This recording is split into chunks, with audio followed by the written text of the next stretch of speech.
Okay, what we're going to work on today is we are going to start looking at the real-life situations of the first law. Alright, so what we're going to start talking about here are heat engines. Okay, last week in the personal class, what we did, we went over and talked about all the different things that happen on the pressure volume scale, all that lovely stuff. And, we might have had something that had an adiabat, isotherm, adiabat, and we get this nice little area right here, where inside of that curve is the work done. If you look at the outside path, the change in internal energy throughout that path is going to be 0. So realistically, we can figure this out, and we could figure this out being given the graph.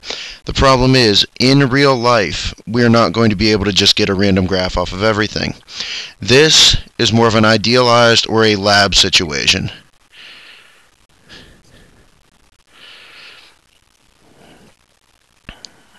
Now, what that means is that, literally, you're not going to be able to pull out a graph of this very easily. You're going to actually have to put up sensors, all kinds of crazy stuff in order to get this perfect. And even when it is perfect, the chances of this actually following a pure adiabat, this following a pure isotherm, are going to be relatively between slim and none. So, what we're going to start looking at now is the real-life applications of this. Okay?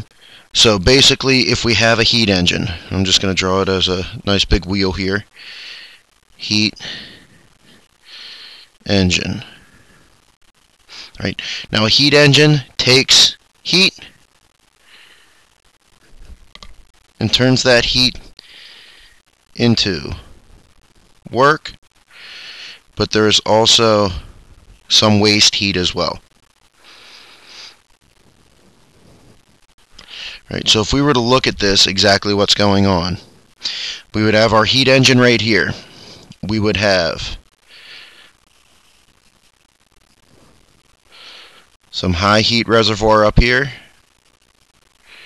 and that high heat reservoir is going to send heat down into the heat engine. We'll call that Q sub H, just because that is my high end of the heat. Alright, now that heat engine is going to do two things. First one, it is going to take some of that heat and turn it into work. The other thing that it's going to do, it is going to take some of that heat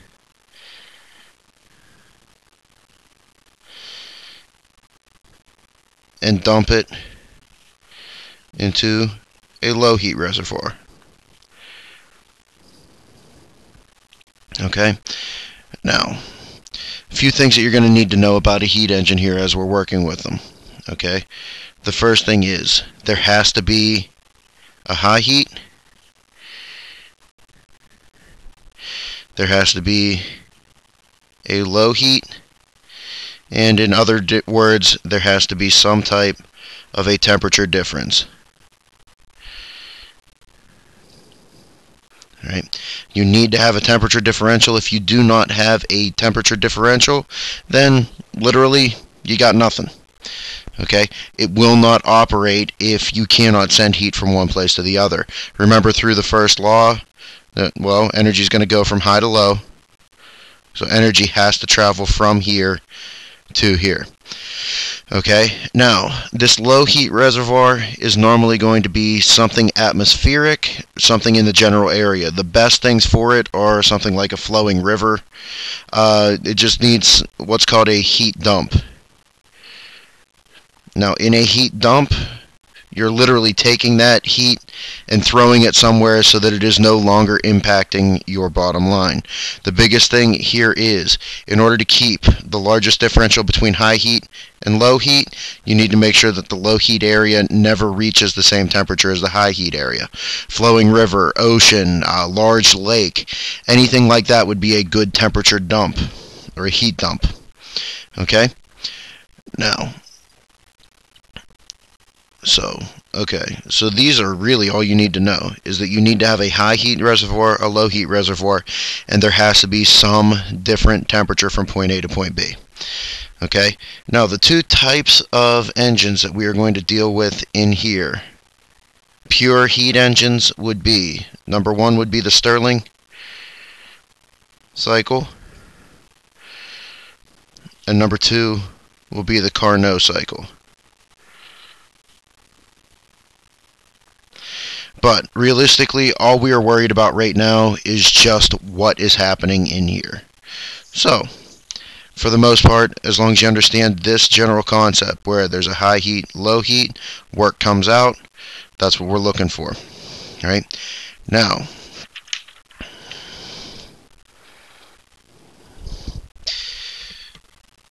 any real-life heat engine is going to follow this general trend right here. Okay, first of all, let's look at what we had here. There was a high heat reservoir, and there was a high amount of heat that goes in. Now, through the law of conservation of energy, we should be able to understand that the total energy that goes in from, let me put the picture back up here, the total amount of energy that comes in here has to go one of two places. It either has to go here as work, or here as waste heat. Okay, so energy can't be created, it can't be destroyed, it can only change in form. So that means that all of this high energy is going to have to either go to my waste dump or my work. So whatever energy goes in must also therefore come out as well. Now the equation that you're normally going to see this as, because this is what we really want, is work. Work equals Q high minus Q low. And if you look at this up here, you can see you subtract Q low from both sides, you're going to get the same equation out. All right. Now, a lot of times, instead of seeing it as just pure work, you're going to see what's called the efficiency instead. Introducing a new Greek letter. This is the Greek letter eta. And eta just stands for efficiency. Now, it doesn't matter what we're talking about with efficiency, whether it's simple machines, whether it is a car engine, whether it is a heat engine. Anytime you hear efficiency, it is always going to mean the same exact thing. It is always going to mean what you want to get out, your desired output. In this case, it would be work. What you want out divided by the required input, what you had to put in.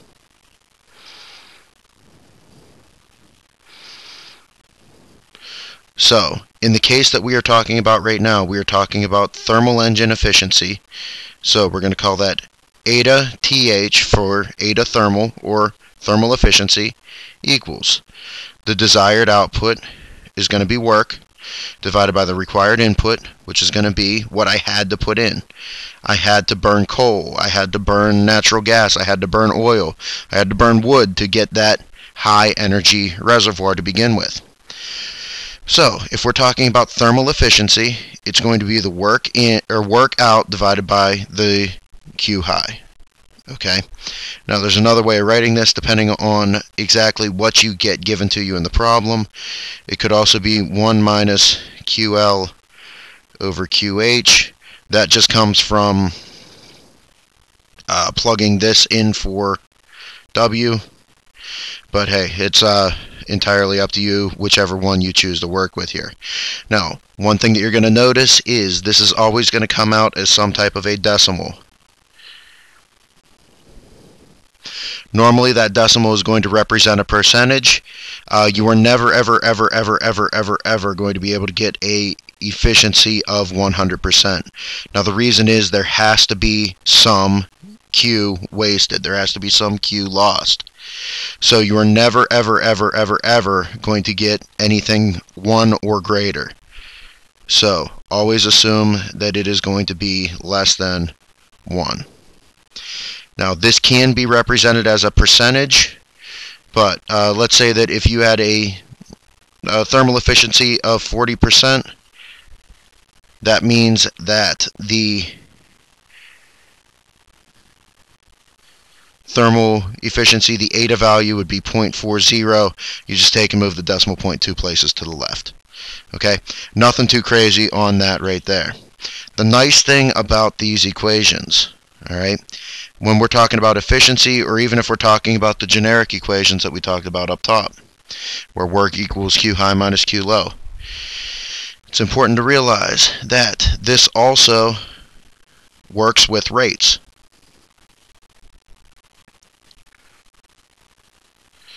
So in other words, if instead you're talking about a coal-fired power plant, and that power plant has a power output of 600 watts or 600 gigawatts or whatever it is, that power output is going to equal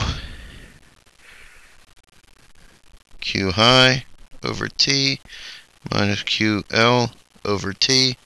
And to just remind you what's going on here, power also equals W over T. So if you take each one of these and divide them by time, if we go back up to the top here and divide each one of those by time, the equation will still hold. All right, the key thing is just make sure that you're in the same units. Make sure that you're not going to seconds, hours, and minutes in the 3 different energies that we're talking about here. All right. Now, what you may see in the book in that section that I had given you, work equals Q high minus QL. The way that that textbook that I gave, or the segment of that textbook I gave you works, is if you see a dot over top of any of these values, this dot represents a rate change in time.